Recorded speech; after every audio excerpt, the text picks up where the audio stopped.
So we are at the Tyrone Foreshore Reserve and we're about to start the long run for Tom. How are you feeling?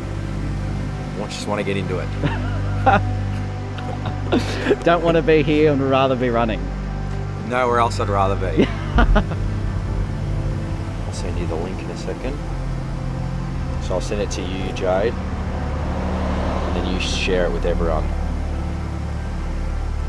Alright, am I good to go? Good luck. Alright,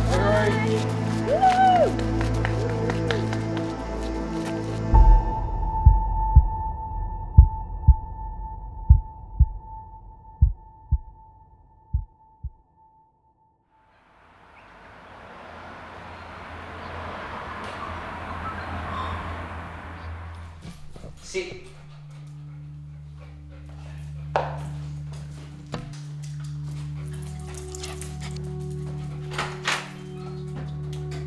So Tom's my little brother and we lost him 5 years ago to SUDEP, which stands for sudden unexpected death in epilepsy.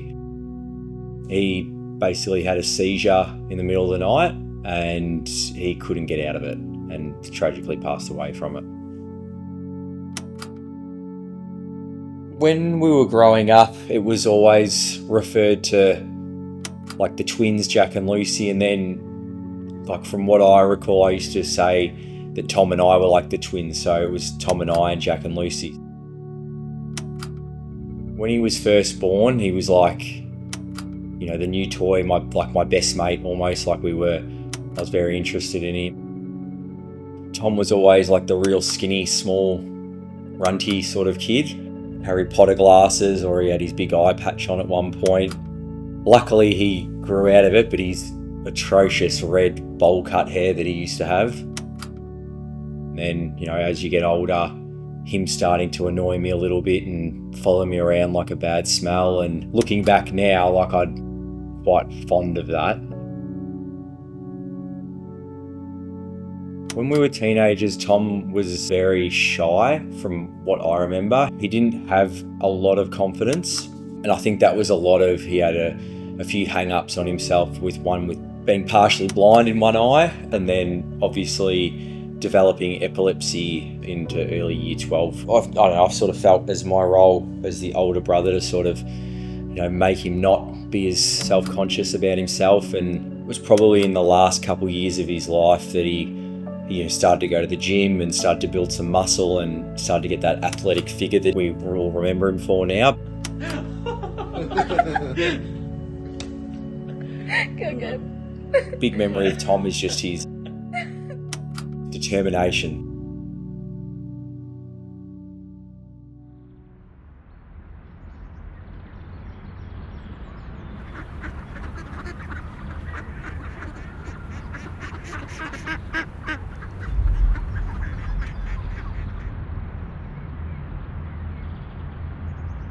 I had a bit of a mishap. We sustained a bit of an ankle and knee injury. I think I was about on the 31k mark and the left knee went. Tried to push through and I got to 37 and we decided to call it quits. We didn't want to do any serious damage. So that sort of put me out of action for a couple of days, and then that same week I was getting more work done on my leg tattoo and managed to get that infected. So I've sort of been out of action running for nearly 2 weeks. So yeah, now it's just sort of slowly easing back into it and not pushing too hard. It's just about juggling work and training and everything at the same time, I guess now. What do you think of the painting? Love me now, please.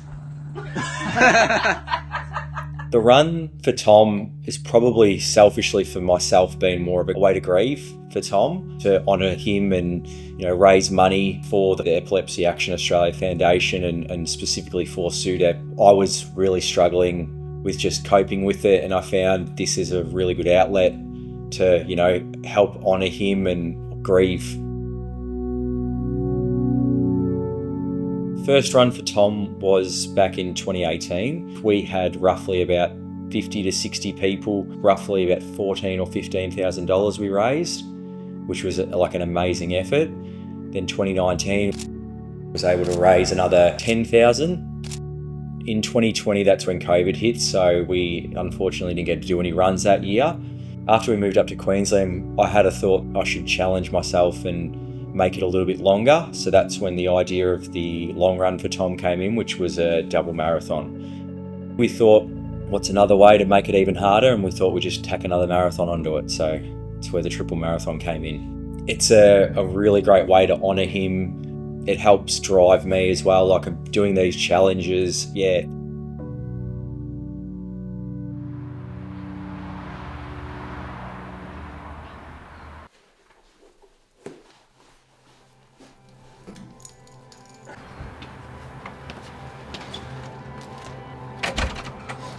When I did my double marathon a couple of years ago, there was definitely a lot of head noise, on the day. You could only get 10K in and you could say you've hurt yourself or you're a bit sore and no one would ever say anything and you could sort of get away with it, and it's trying to take the easy way out, because at the end of the day no one really knows what you're going through internally and how you're feeling and how the body's feeling and everything like that. So there is a part of you where you're fighting yourself because there's this big goal that you want to achieve, but also there's the softer side of you that wants to go, just tap out. Definitely been a bit of that coming into it, going, am I prepared enough? Am I doing everything I can? Should I have done more this week, or should I have done less this week? Or am I doing everything I possibly can to make sure I'm good on the day? And as nervous as it does make me feel, it's actually a good motivator too, because I know if you're not feeling like this, then you're probably not doing something that's going to push you enough as well. So it's, as much as it's a nerve-wracking time coming up to the date, it's actually exciting as well.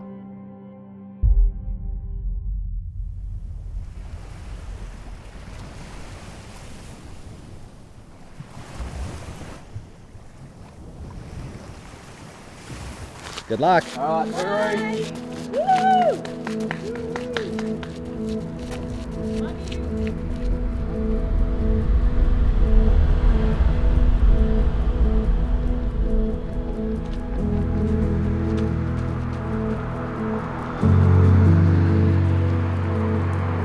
You want to do a roadside interview?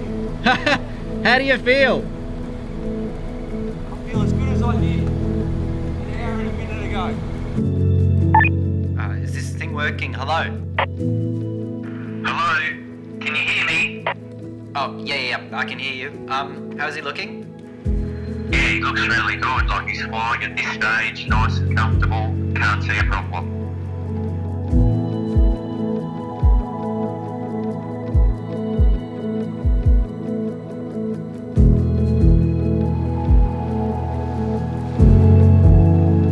How's your knee feeling?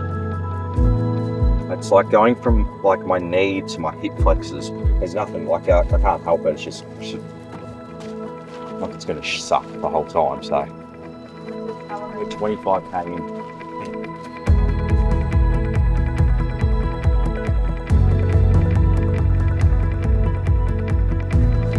Remember fizzes? Oh, yeah.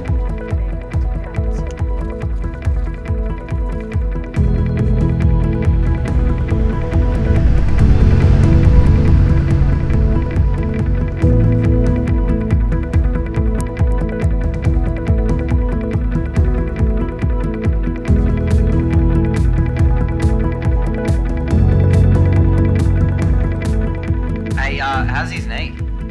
It's definitely bothering him a little bit, and like this is a bit of a tough spot that he's got to get through here, but once he gets through it, I think he should be okay.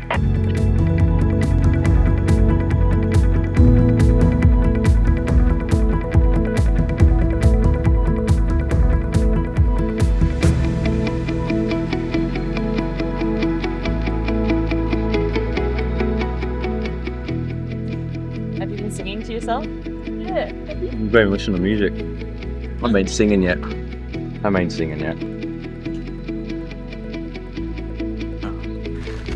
Sam, this is well love you and leave you, so we won't see you until early morn. See you on the other side. I'm going to be a whole lot less happy and friendly as what I am now. So, What do you predict you're going to be when we see you next? yeah, Right, so what have we been getting the whole time?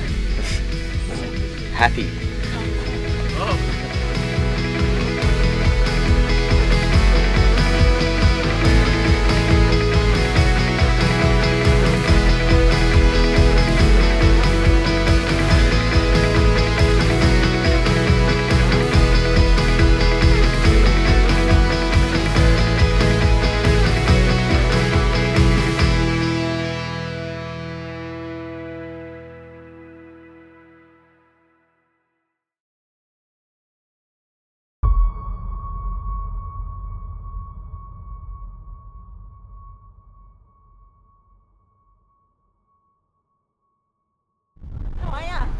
Good, how are you? Good. So how is the night time without us? It was a bit of a struggle. Two of these now, and then I'll give you that. Yeah. You are moving so good. Yeah? So good. I couldn't sleep. I was just up. I know, I was going to message you saying, go to fucking bed. No, it's fine. I just refreshing page. Yeah, I think Nick did like 26 with me. Yeah, I saw. Yeah. He probably got me at my worst. Oh, did he? Okay. I'd like baby brain, 14k ago. Yeah. I was really good, and then it just went to shit for like the last 10K But or you're so. finding you're coming out of a I'm shit. going in and out. Like it's like No, that's good. 5k I'll be like Yeah. pretty good, Yeah. and then 5k I'll be shit. So I'm just riding it. Yeah, no, that's good. That's good. You have So a I'm bit of just- point where you're just like, working when I can. And yeah. Alright, see ya.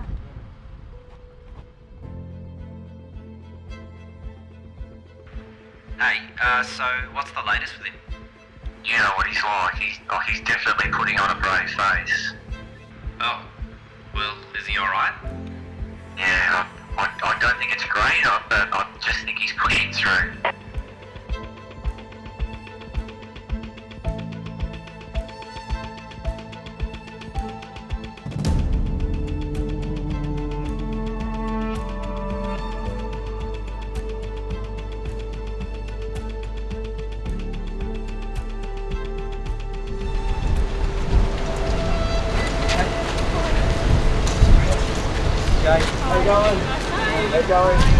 How's your energy?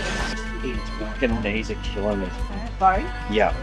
Both of them are starting to go now. Like, we probably we ran consistently then for probably 3 or 4 Ks. Yeah. It stopped all Just this. fatigue now. Yeah. Yeah.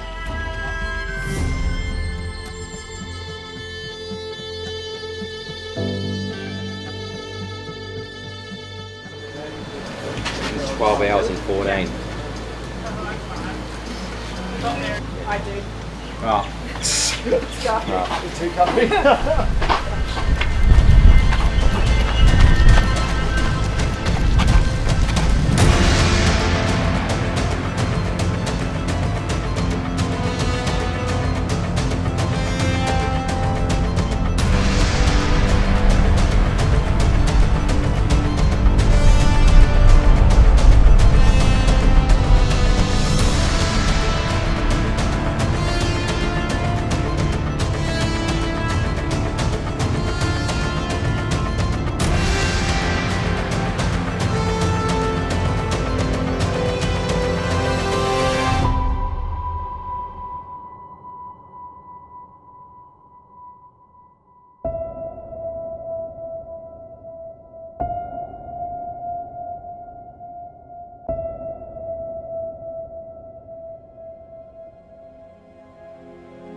What do you think Tom's reaction would be to all of this? I think Tom would be pretty excited to see that we're able to put all this together and do this in memory of him. Although this run is going to be a pretty mentally hard thing to get through, like I still look at it and go, like, nothing's as hard as losing Tom. I know that it's not going to be easy, and there's going to be a lot of times where it sucks, but that's the whole point of this challenge, that, you know, pushing yourself through something that you don't think you can do, but being able to get it to the other side relatively unscathed. I used to always push Tom when he was younger to not worry about what other people think and just smash it, and that's probably been a bit of a driving force for me as well, like knowing that I've said that to Tom for all these years, that there'd be him in the back of my head saying that the whole time we're doing this run.